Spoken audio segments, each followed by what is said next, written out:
bro, just ringkaslah persoalan. Mungkin adakah ini masalah mentality yang kita ada, yang kita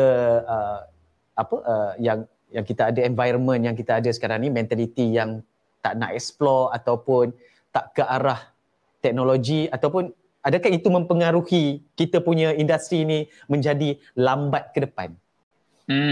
Saya rasa awareness pun satu faktor juga. Dia contoh again saya boleh bagi contoh macam kenapa dekat US dia punya industri macam tu, sebab kalau saya boleh bagi example, tadi saya cerita pasal John Lasseter kan. Sekarang saya cerita pasal dia punya partner pula, Ed Catmull. Ed Catmull ni merupakan seorang computer scientist, tapi dia seumur hidup dia kata dia minat sangat nak buat animation, tapi dia tak pandai seni dia cakap. So jadi dia salurkan apa yang dia tahu tu, which is computer science, computer technology, ke dalam bidang animasi. Di mana kalau saya bersembang dengan mungkin dekan-dekan di fakulti IT di Malaysia ni, tak ada lagi, masih tak ada yang terdetik nak contribute teknologi ataupun program untuk ke bidang animasi, bidang kreatif. Sebab sekarang masih bila kita cerita programming je terus software and terus tools, terus e-commerce, tapi belum ada orang kata kesinambungan atau pemahaman macam mana kita nak enrich ataupun enhance lagi kita punya kreatif punya area lah.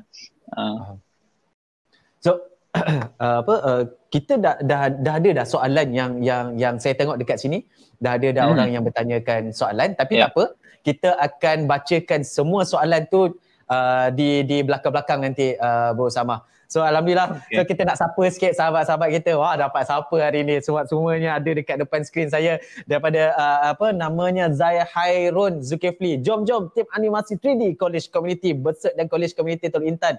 Subhanallah, selamat datang. Terima kasih kerana support. Shiro Wafa, Hebait. Oh, ni betul-betul hebat ni. Hebait. Okey. Nurul Amalina Muhammad Suti, kenal tadi masa saya tanya dah, kenal ke tak, mesti kenal kan. So daripada Nizam, good vibe, wow. So alhamdulillah, ni Kak Uda ni, Assalamualaikum semua, maaf atas, ya betul, kita minta maaf sahabat-sahabat, tadi kita ada masalah teknikal. So ini kali ni kita kembali semula.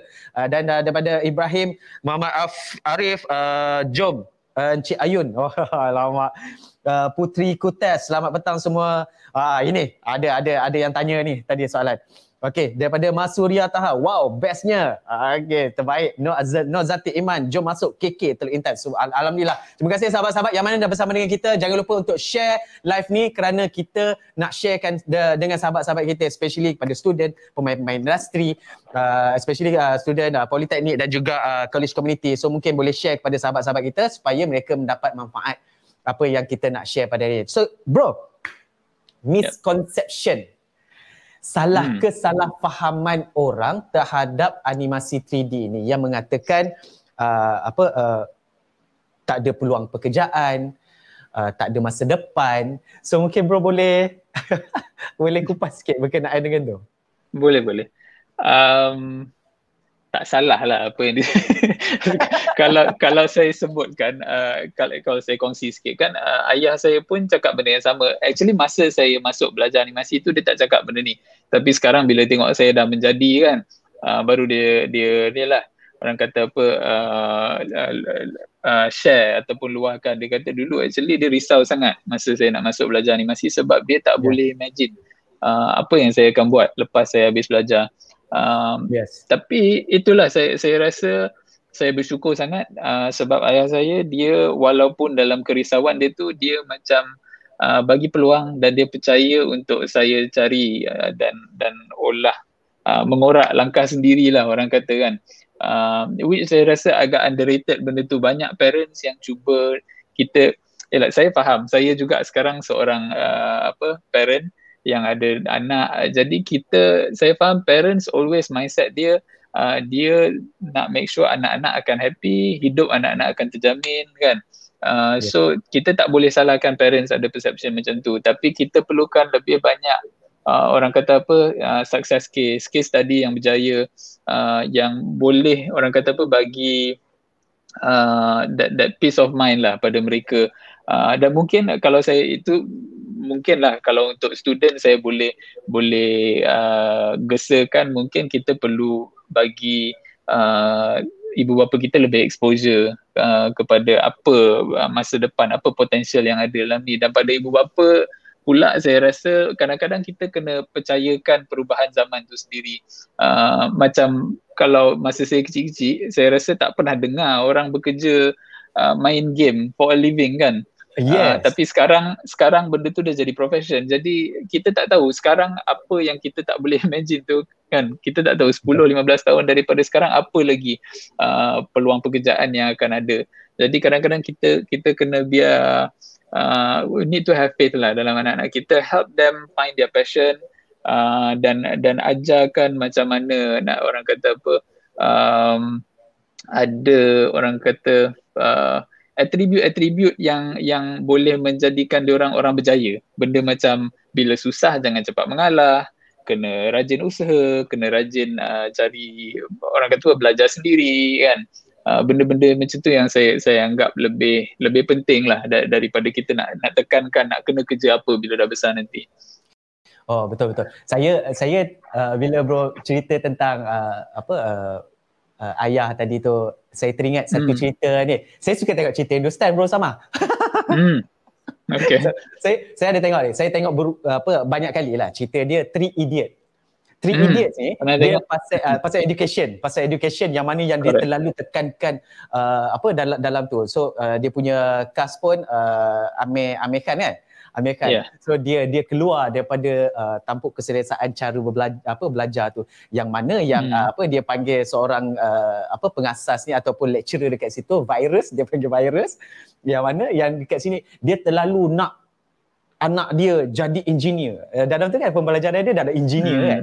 So ada juga kawan dia Raju Rastogi ni pun, mak ayah dia nak dia belajar terlalu tekankan dalam tu, padahal dia ni suka fotografi. So end up alhamdulillah dia punya mak ayah tu faham. So sama juga saya rasa dalam suasana Malaysia pun saya rasa tak jauh daripada kita pun ada juga mak ayah, and even kita sendiri pun kadang-kadang kita nak anak kita pun jadi animator juga, masuk dalam animasi 3D juga, padahal mereka anak-anak kita tu pun ada dia punya value dia tersendiri ya mungkin. So saya sangat setuju dan apa yang statement bro sama bagi tahu. Okay, so kita nak rehat sebentar. Jangan lupa sahabat-sahabat share live ni kerana kita ada ada hadiah kita nak bagi kepada anda yang mana bertanyakan soalan yang best. So dekat sini saya nampak ada 2-3 soalan dah. So kejap lagi kita akan bacakan bersama. Sebelum itu kita rehat sebentar, kita layan video ni. Alright.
Lama canggih ya. So sahabat-sahabat, itu adalah petikan daripada kita ambil daripada luar negara. Itu adalah proses daripada pembuatan macam mana animasi 3D tu dilaksanakan. Ada rendering, dia ada keyframe dan sebagainya. So dekat situ pun ada sound design dan sebagainya. So itu adalah satu benda yang sangat-sangat menarik. Saya rasa industri ni patut dieksplor kerana pada pengamatan saya sendirilah, industri ni akan pergi jauh and lebih jauh lagi. So seolah macam tak ada sempadan dalam dunia animasi ni. So saya rasa mungkin sekarang ni yang lepas kita tengok 2D, so coming yang ada sekarang ni yang present sekarang ni 3D. So kami saya rasa 4D, 5D. So benda-benda yang macam tu saya rasa industri patut diangkat seangkat-angkatnya. Saya kagum dengan Bro Samah sendiri. So kita jemput kembali pada Bro Samah, tetamu kita pada hari ini, panel kita pada hari ini. Wah, gitu dia.